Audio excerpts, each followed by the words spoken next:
जय श्री माताजी। उपस्थित सभी साधकों का हम स्वागत करते हैं।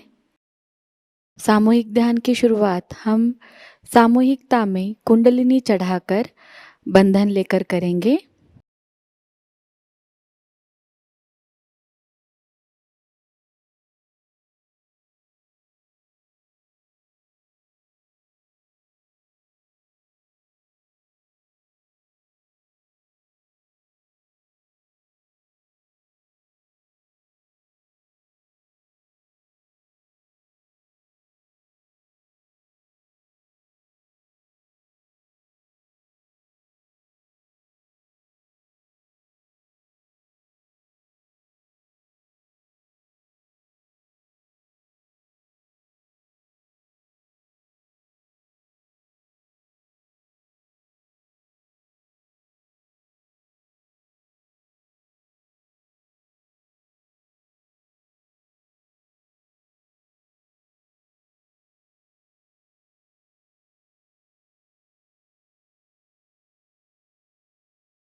सामूहिकता में 3 महामंत्र और उसके बाद श्री गणेश मंत्र का पठन करेंगे।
सामूहिक चित्त को केंद्रित करेंगे सहस्त्रार पर।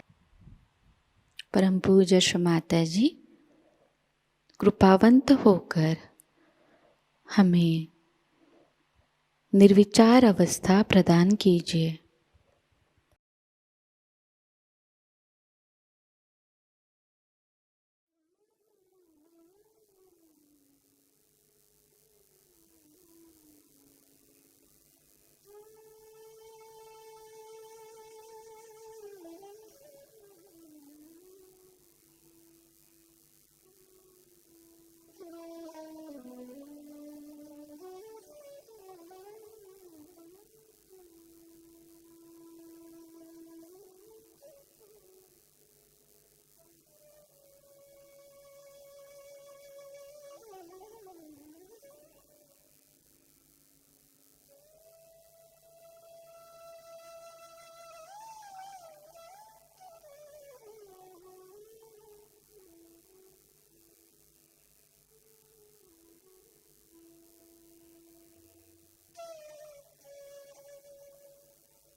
इसी निर्विचार अवस्था में हम श्री माता जी की अमृतवाणी को ग्रहण करेंगे।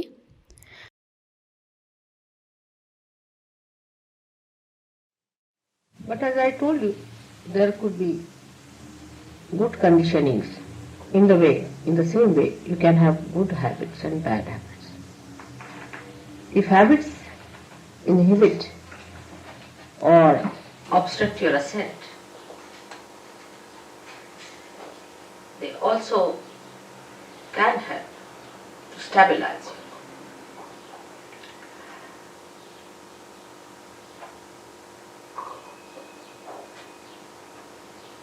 The conditioning comes to you from the matter with which we are dealing every day.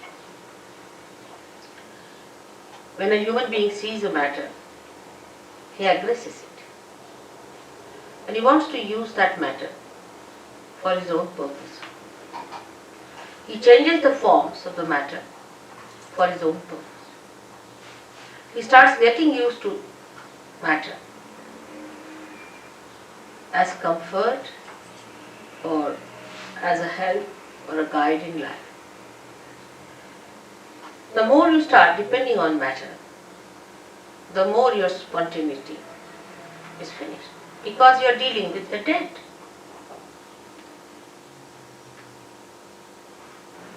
Matter, when it is dead, then only we deal with it. When it is living, we are not so much bothered about it. So the deadness of that matter settles within us when we start using that matter for our purpose. But how are we to otherwise exist is the question people can ask if God has given us these material things and this matter to be used. Are we not supposed to use them? And are we not supposed to enjoy them? But we don't enjoy really.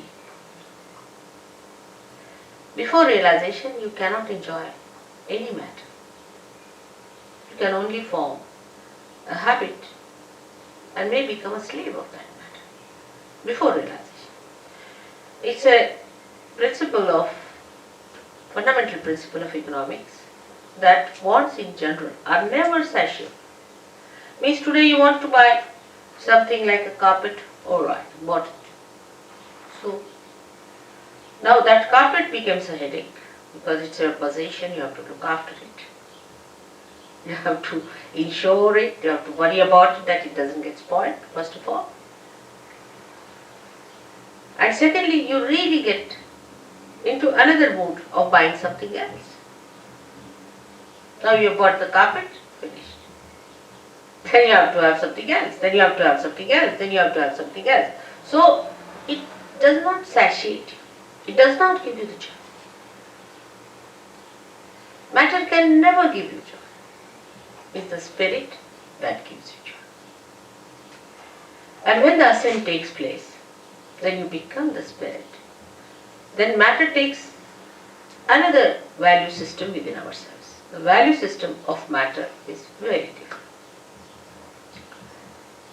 As I am sure Jason must have told you, that when you get your realization, then you start feeling the cool breeze in the hand.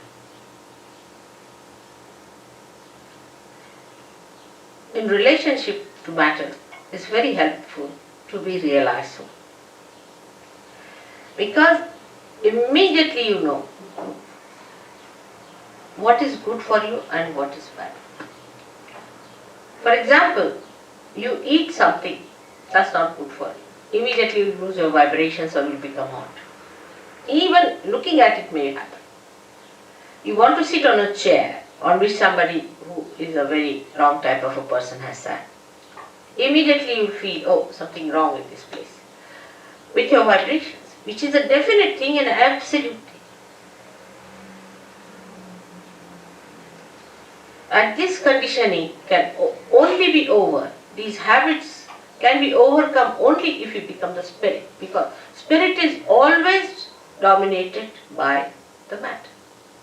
And the spirit has to overcome that domination of the matter. Actually, spirit cannot be dominated by anything. But what I mean is that it is covered, like the sun can be covered with clouds.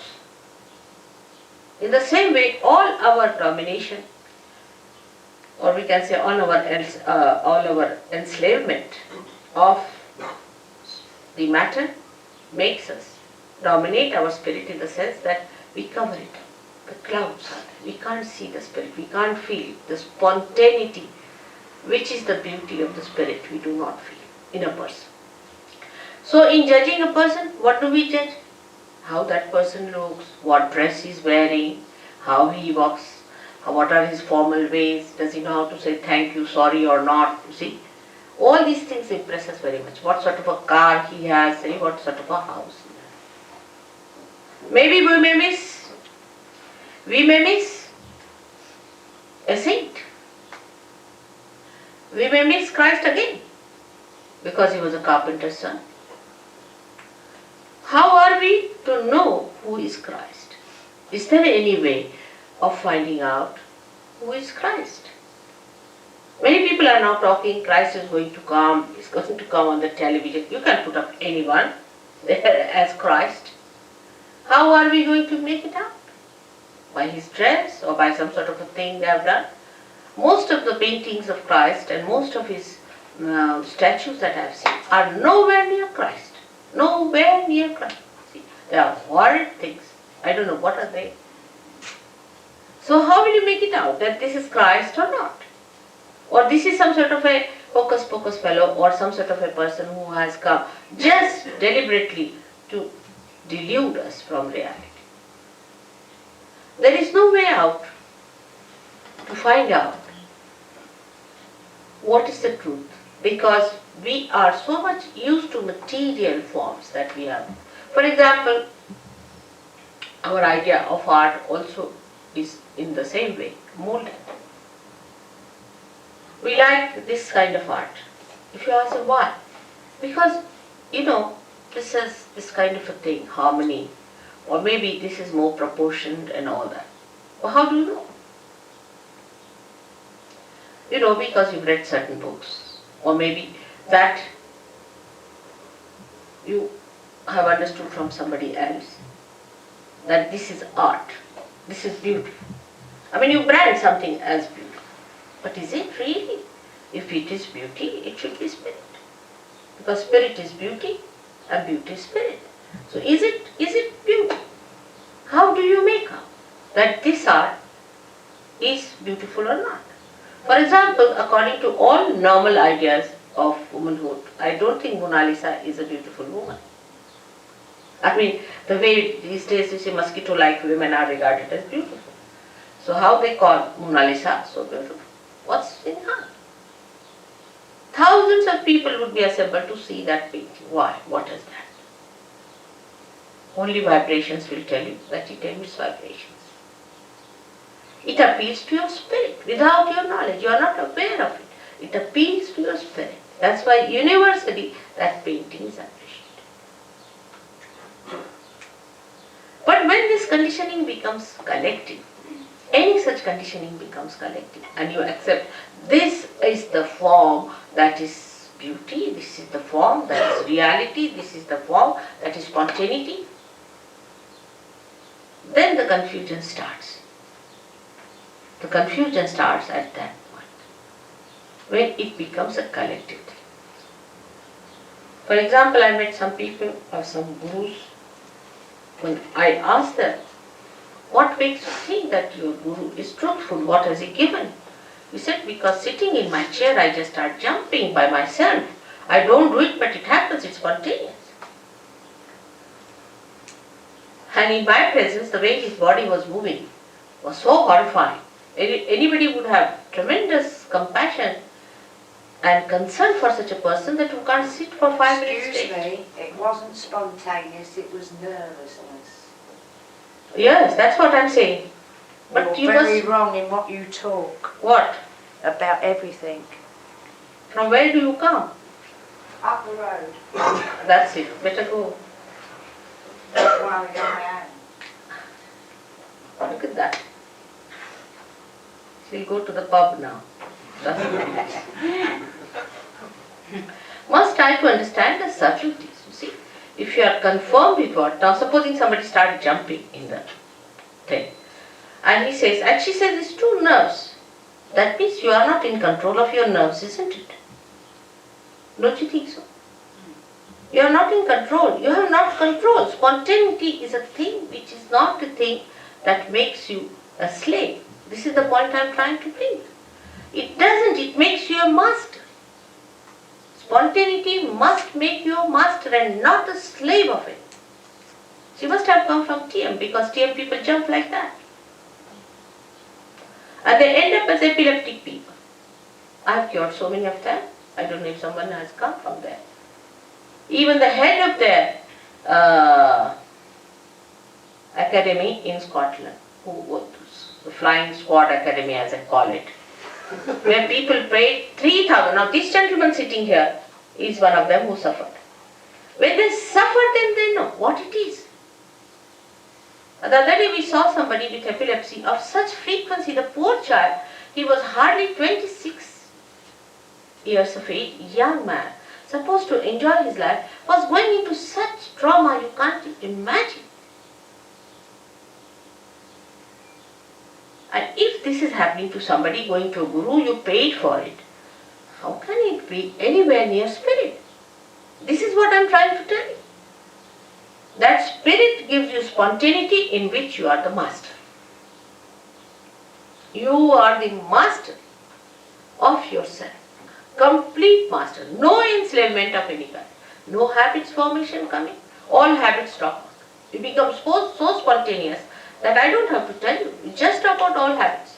And you become a master of yourself. That should happen to you. Instead of that, if you indulge into things which enslave you, you may like it for a while because you can't help it. But if you really sit down, you will know that it's not the thing that you wanted. You wanted to be the master of yourself. Now here in this map, as is shown, we have two powers, left and right powers. The left power is the power that gives us condition. Left side, the subconscious, the collective subconscious. That gives us the condition. Now if you try to deny all that, then the right side is even worse.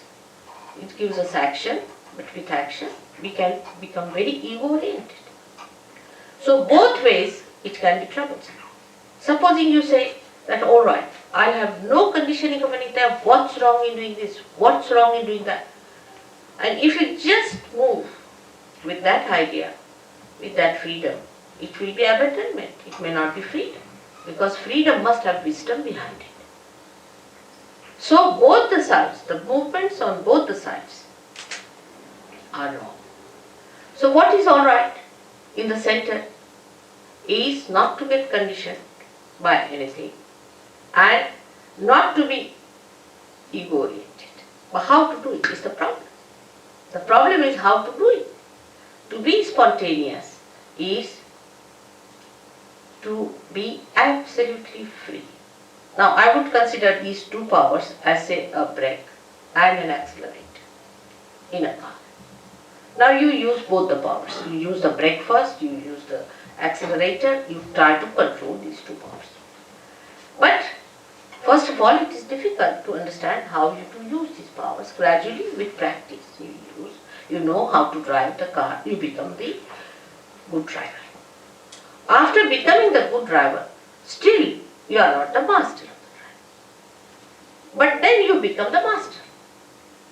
So today the master within us is the spirit. But before realization, we are not the master. Because the master has not come in our conscious mind. It is not expressing in our conscious mind, in the sense that we are not empowered by its powers. The spirit exists, it has its own powers. But we haven't felt those powers within us. Once we feel the powers of the spirit, we are empowered by our own powers which are there. The powers are within us. These are our own powers.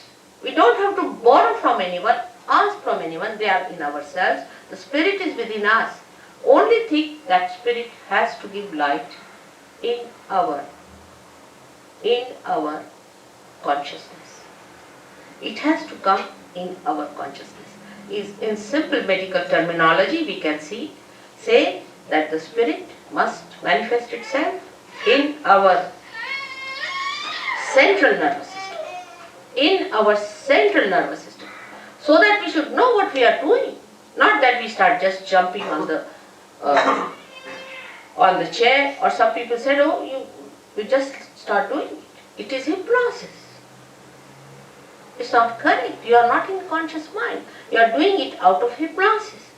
Hypnosis may be coming from outside force. It's not your force, your awareness, your understanding, your power. It is somebody else's because you are not doing it. As matter has a power to overpower us, In the same way, there are some material things, I should say, which are very dangerous, which are placed. For example, now cancer. Take cancer. Cancer overpowers. It's a very serious thing. Cancer overpowers you. You cannot overpower cancer. Take a very concrete example. Now, how is it caused? Doctor says this way, that way. Sahajayoga can cure cancer, definitely 100%. It can cure. It has cured. Many Sahajogis have cured cancer. How? It's very simple. That you become master of your son and you master the disease also. You master everything. Because the master is within you. It has not come in your conscious mind. It's the only link is left. And when that happens, yoga takes place, union takes place. We should now completely keep ourselves limited to self-realization. About God, I'll tell you next time. Self-realization means to bring your spirit into your conscious mind. Now, how cancer is caused? Let's see here what happens. It is caused by left-sided activity.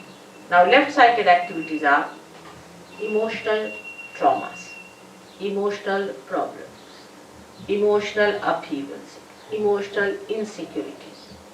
Any kind of insecurity can take you to the left side. Little more movement can be these horrible gurus because they hypnotize. They put you to the left. They put some spirit in you, or I don't know what they do, but they put you to the left.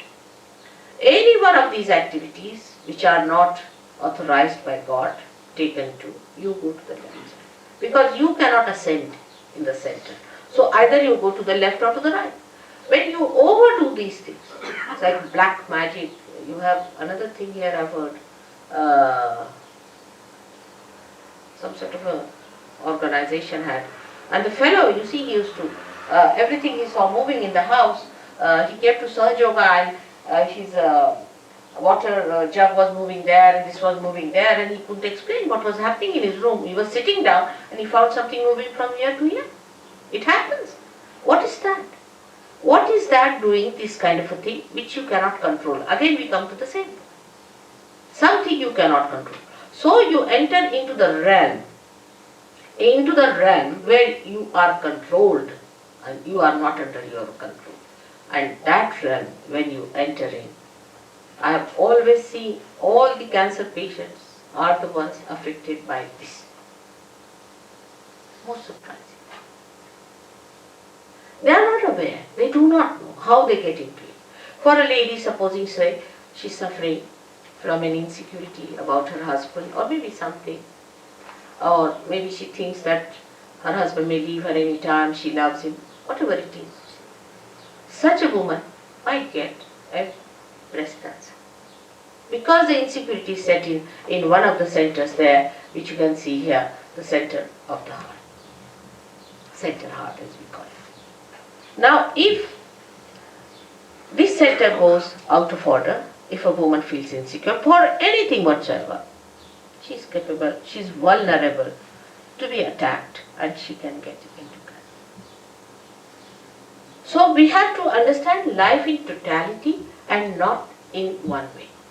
The total impact of life, the total effect of life, the total relationship with life must be understood.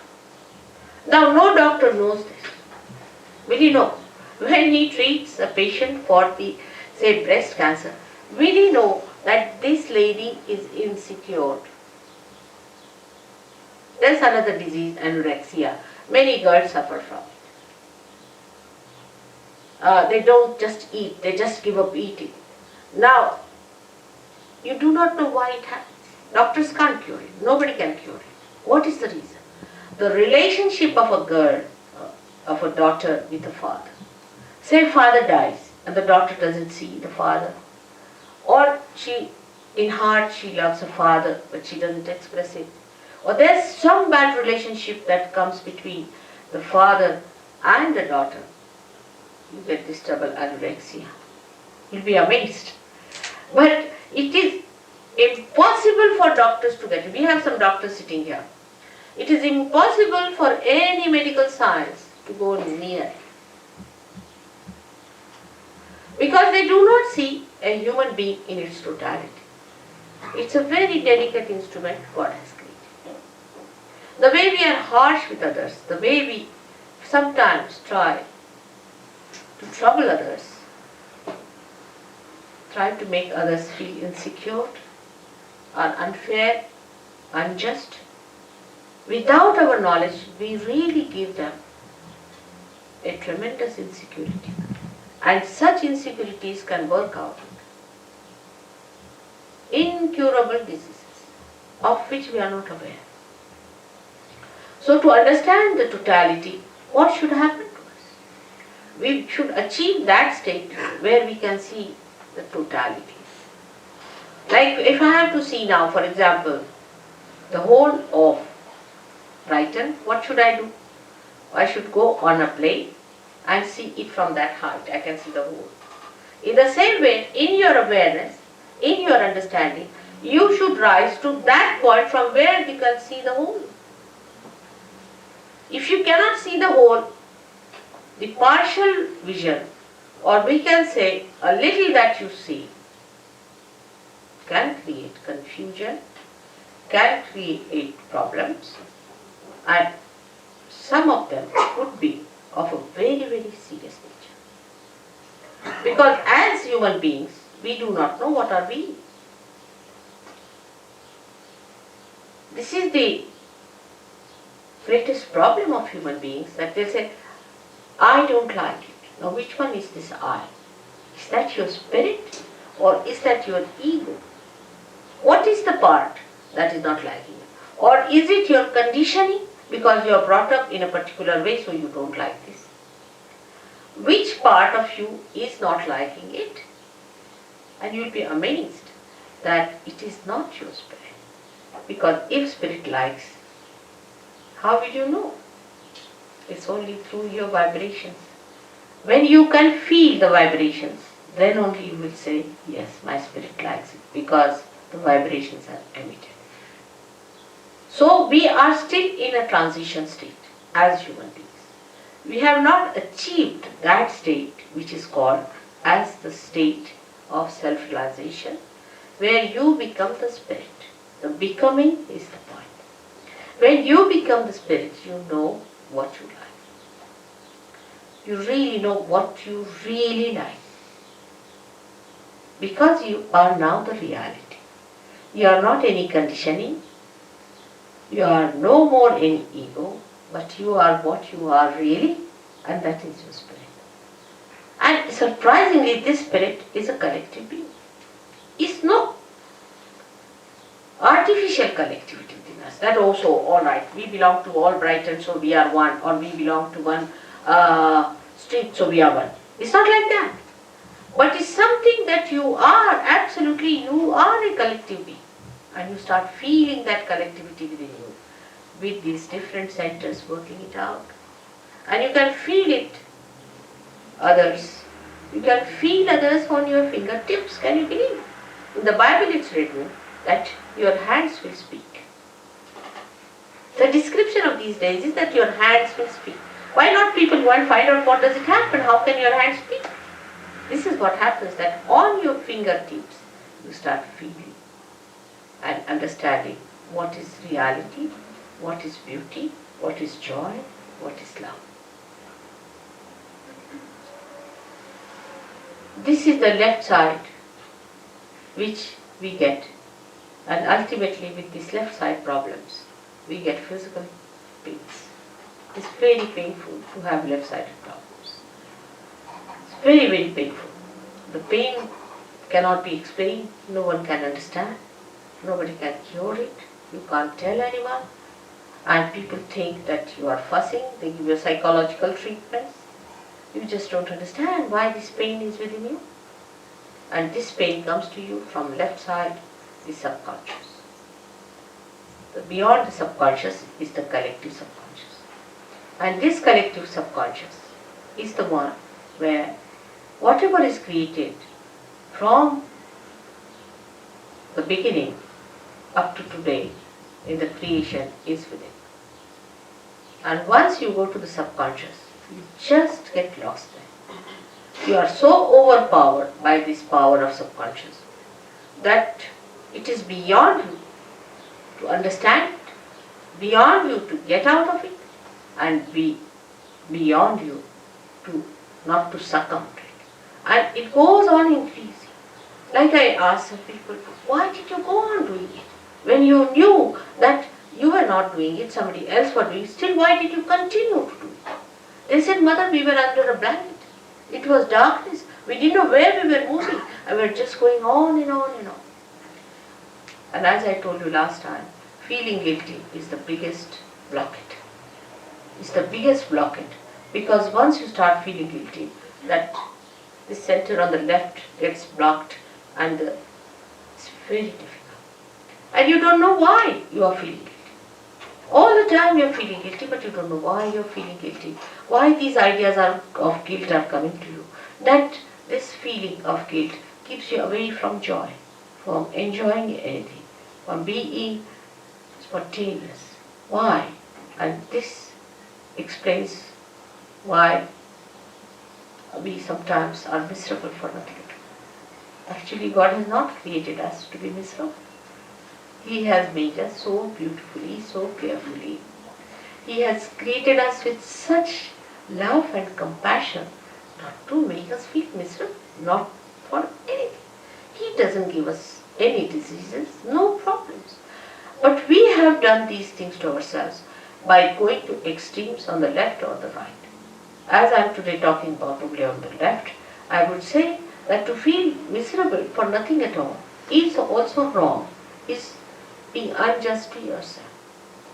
The people who are left-sided must know that they are the spirit, that they are that beauty which has to come, which has to express itself, that they are not the people who have to suffer all the time and to live like miserable people. They are not.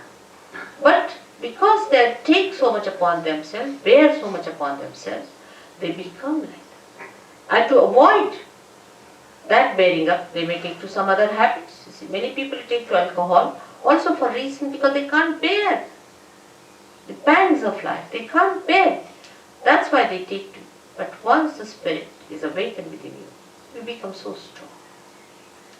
You become so joyous, so spontaneous that all these things drop on. All those things, so-called diseases, so-called habits, just drop on.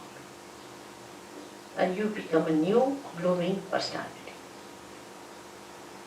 Now, the basics of having this center within you, you can blame God for that. Why did He give us these centers on the left-hand side? What was the need? He should not have given us these left-sided ones, so we would have been just in the center to go. But the trouble is, the human beings have to know in their own freedom how to deal with themselves. They have to learn little hard way, the wisdom. They have to know by going to extremes, we have suffered. They have to realize it. Because if they have to become truly, absolutely free, they have to rise in their wisdom. If they are not wise people, then they cannot enter into the kingdom of God because they will be abandoned people. Say, people who are abandoned, who don't understand any laws and regulations, if you get them in England, we'll have to put them in jail. In the same way, human beings who have not got that wisdom within themselves, through sufferings only one learns, but we should not ask for suffering. When we ask for sufferings, we are asking actually for mistakes to begin with. How will you suffer if you do not commit mistakes? So when we ask for sufferings, we are committing mistakes. So what we should ask for is nothing but our spirit. And if you ask for your spirit, it is your own and you have to get it. It is in your own right that you are going to get it. It's no way that I am obliging you or doing something special for you. It's all there. You are like a light which is just to be enlightened because I am an enlightened light. And you become an enlightened light and you can enlighten other lights also. It's very simple. If you become an enlightened light, you can enlighten others. You don't have to bother about anything else then. You become an enlightened light yourself. That's the point. It is all there, it is all your own, you have to just have it. It is as simple as that. There is nothing very complicated as these people make it, or anything that these philosophers have put before you. Nothing of the kind. It's very simple. It is within you, it is spontaneous. It is a living process. As in living process you have become human beings, you are going to become superhuman beings. It's absolutely spontaneous. You can't pay for it. How can you pay? I mean, an absurdity. If it is a living process, how can you pay? How much do you pay to the tree to grow up? I mean, in anything living, do we pay anything? How much do we pay our nose to breathe? Can we pay for it? It's absurd. It's ridiculous. The way we pay for it, we cannot. It's a living process. You have to become, an egg has to become a chick. Now, how much do you pay to an egg to become a chick? Or how much does an egg pay to the mother for becoming a chicken? It's that ridiculous. But we never understand that living things are so spontaneous. We never see living things. We live with matter, with the dead, not with the living things. If you start watching a tree, you start watching a flower, how it becomes a fruit. You can't even watch because it's done so slowly. You can't even watch a flower becoming a fruit. Suddenly you find all coming up. Like when I came to London from India, I found all the trees were bare. Absolutely like dry sticks. Absolutely like dry sticks. Within a week, what I find is the green coming. Within the second week, it was all lush. Can't believe it. We never even notice. We take it for granted. It's happening. How does it happen? It's a miraculous thing. If you see it is miraculous, how these flowers, for example, the particular flowers are only on a particular tree, another are on another tree. How does it happen? Who chooses them? Who puts them in proper shape? Who organizes all that? And this is what one has to realize. And that is the all-pervading power of God that does all the living work. And once you become that, the spirit, then this power starts flowing. You feel the power through you as Christ was touched and he said some power has gone to someone. Like that. You just become a medium of that power flowing. But you are empowered to maneuver it, to manage it, to understand it. You know completely about it. You know how to give it. You know how to work it out. You know how to cure others, cure yourself. You know the complete working of your machinery. Apart from that, you get the powers to overcome all the problems of your own machinery also. It's so fantastic. Whole thing sounds very fantastic because we have never seen this before. But to us it doesn't sound fantastic when we see all these flowers suddenly turning into fruits. It doesn't sound. But we see human beings turning into fruits. Then it sounds very fantastic. How can that be? It has never happened before. Only one person would get realization, and it was such a difficult thing, and nobody got it. How is it today? I say it is the blossom time, which is being promised, which is being already prophesied. Even a great poet in your country, William Blake, has prophesied it. He said these times will come when men of God will become prophets. And these prophets will have power to make other prophets. I mean, nobody could be more precise than Blake, I tell you. He was so great to say this will happen. And this is what we have to expect when we go to anybody for seeking. Have we become prophets? And what is a prophet? Prophet is a person who is a collective being and who knows all about it. Who is the master? We call prophet a master. And that's what you have to become, the master. And that mastery is very simple because it's all built within you. Just it has to be connected. Like anything like a television set is to be connected to the mains. It's all built in, it's there. It just starts working. In the same way, you are that. You are that. Just it is to be connected. Whatever may be your caste, community, race, nationality, shapes, heights, anything, whatever it may be, makes no difference, because all of you have got this great thing within you, this power of a rebirth. And you are to be born again, and you will be born again. Why not today? There's nothing to get angry, because people get angry sometimes because they don't like anybody telling them about something of which they themselves are feeling bad.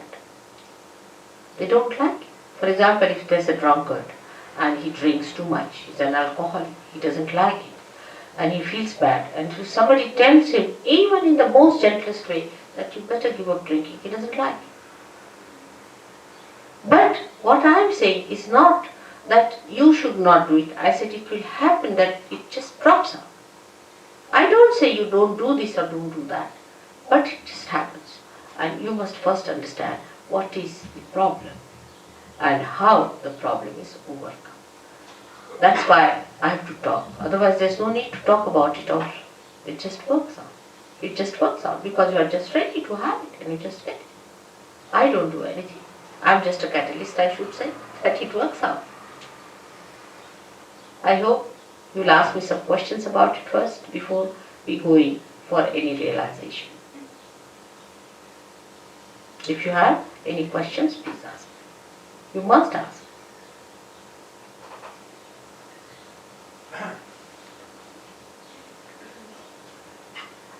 Yes? Is there any difference to what you understand it as saying and to what, say, Guru Maharaji? Who? Guru Maharaji. No. I'll tell you one thing. When you talk about any guru, I don't want to go into controversies. Alright? That's first thing I'll tell you. But I will tell you to ask yourself or ask anyone, what has he done for anyone? Has he been able to give you any power or anyone the power? Alright? Now I can tell you all these who are here, who are realized souls, who are here, they are just like you to look at. Of course from face you can make out that they are very relaxed and very happy people. But they can cure people, they can give realization to people, they understand everything that is wrong with you and with themselves also. So what has he done to your awareness? Nothing. Now, his disciples, what have they achieved? You ask them, where is the Kundalini of this person? What is the problem of this lady? Or what is weighing upon her mind? They won't be able to say. If you cannot even make out what's wrong with another person or with yourself, how are you going to help? All such people, what do they do? Let us see. Simple thing is that they can mesmerize. You may feel happy for a while. It's just like drinking, if you drink, you feel happy. But by drinking, what have you achieved? Have you become master?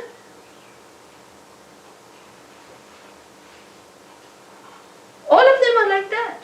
You see, and this gentleman is so obviously, because he asked for Rolls Royce. What is a Rolls Royce for a prophet? I mean, what does it matter? You see, my point is, this is so obvious, this is so logically obvious. First of all, anybody who takes money from you is a parasite. Simple as that. And to ask for Rolls Royce, of all the things, so you see, you have got Christ. You can see from Christ's life. Will he care for your Rolls Royces? To such a person, he's a king. He doesn't bother. Whether he has a Rolls Royce or not, whether he sleeps on the ground or not, it makes no difference. Such a person doesn't care for anything. Because he is in comfort. He's got his own comfort. He is a man of self-respect. Do you think will he ask for anything whatsoever? It's so obvious. For you people it is so obvious. But when I talk to some people of this guru, the particular one you are telling me, they said, Mother, we give him the metal and he gives us the spirit. Can there be an exchange? Can you purchase your spirit? Use your logic. Alright? God has given us brains to understand. Logically we can understand. Can you purchase the spirit? Isn't it so simple? We can't pay for it, my child. We cannot. If you want to give me a flower, all right, it's just an expression of your love, and that's all. But you can't purchase me. You can't. Your love can purchase me, all right. That's different. But you can't purchase me with metal and money. Then what is a Rolls Royce? I mean, I don't understand. What are all these crowns and things? What are they good for? They don't give you joy. Go and ask the people who wear the crowns. Yes, the other day I was with a statue poor thing. She was so miserable. Yes, she was. I tried to sort of put her down, her vibrations. She was very miserable. We were just across the table talking to each other. And what I was doing was to balance her poor thing. She's very upset. So you must understand, you are two simple people. You are seekers of ancient times. You are not seekers of today. You are seekers of ancient times. And this time has been promised to you before also. And now you have to fight it. Now you must keep your logic straightforward. I mean, anybody who asks for Rolls Royce, I mean, this is one of the stark examples I would say, cannot be a guru. Is a stark example, absolutely, one of those. But there are subtler ones. He's not so subtle. You will get out of it in no time. I know all of you. But the subtler ones are even worse. Some of them may not even ask for money. May not. I don't know of any, but there may be some. Because I heard about someone who doesn't now take money in India. He has made money here, and now he's gone to India and he doesn't take money from them. But the one who has really not taken money, one person whom I know, has been using women.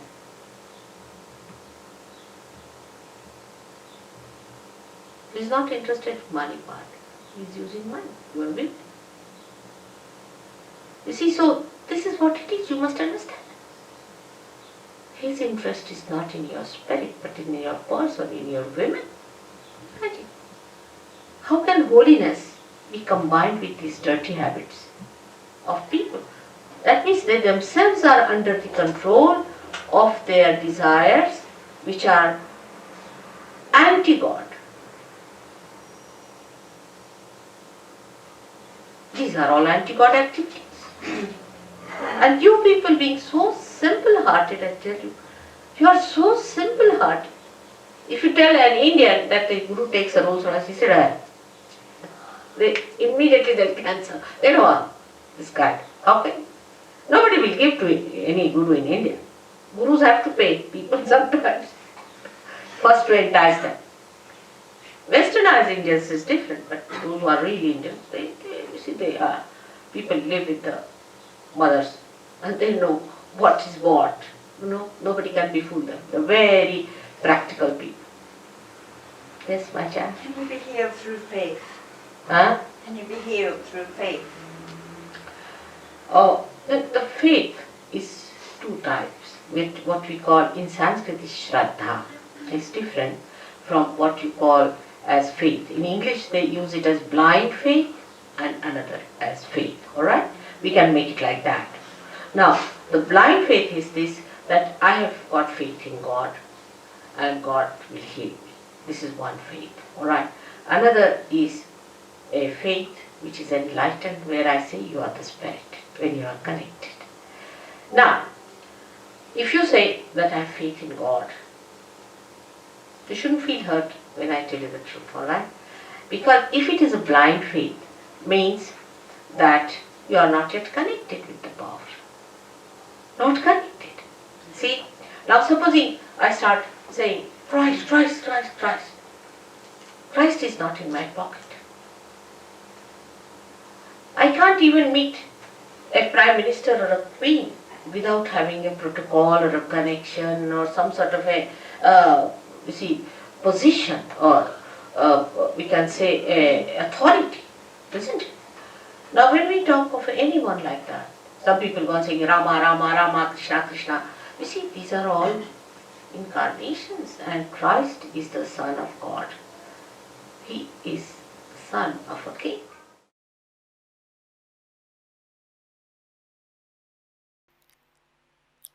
इसी अवस्था में हम कुछ समय निशब्द ध्यान में बैठते हैं।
परम पूज्य श्री माताजी, आपकी परम कृपा में हम सदैव सामूहिकता से जुड़े रहकर आपके श्री विराट और श्री विराटांगना स्वरूप के आशीर्वाद को प्राप्त करें।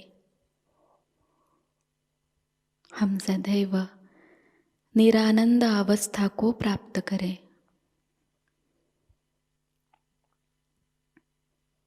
श्री माताजी, आपकी परम कृपा में अपने प्रकाशित ज्ञान से अनन्य भक्ति में उतरकर हम सहजयोग का प्रत्येक कार्य करें और उस कार्य को करते समय हम अकर्म अवस्था को प्राप्त करें। श्री माताजी, आपकी परम कृपा में हम सब प्रकाश बनकर इस विश्व का आध्यात्मिक उत्थान के मार्ग में मार्गदर्शन करें। कृपावंत होकर हम सबको कुशल संभाषण, दैवी कूटनीति, प्रभावी व्यक्तिमत्व और विवेक प्रदान कीजिए।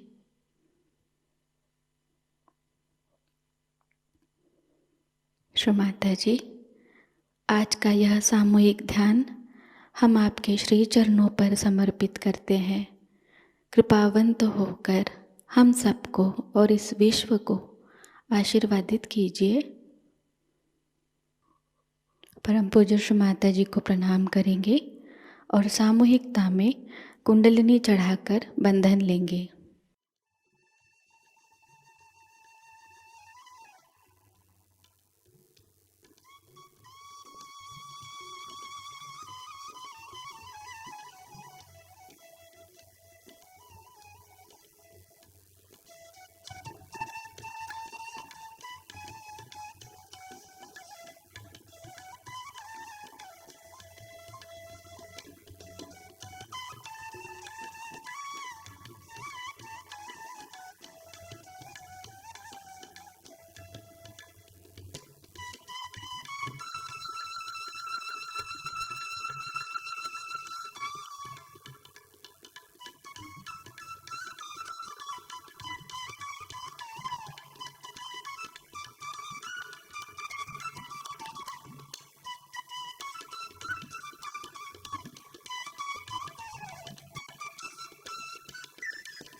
आज का यह ध्यान सत्र यहीं पर संपन्न होता है।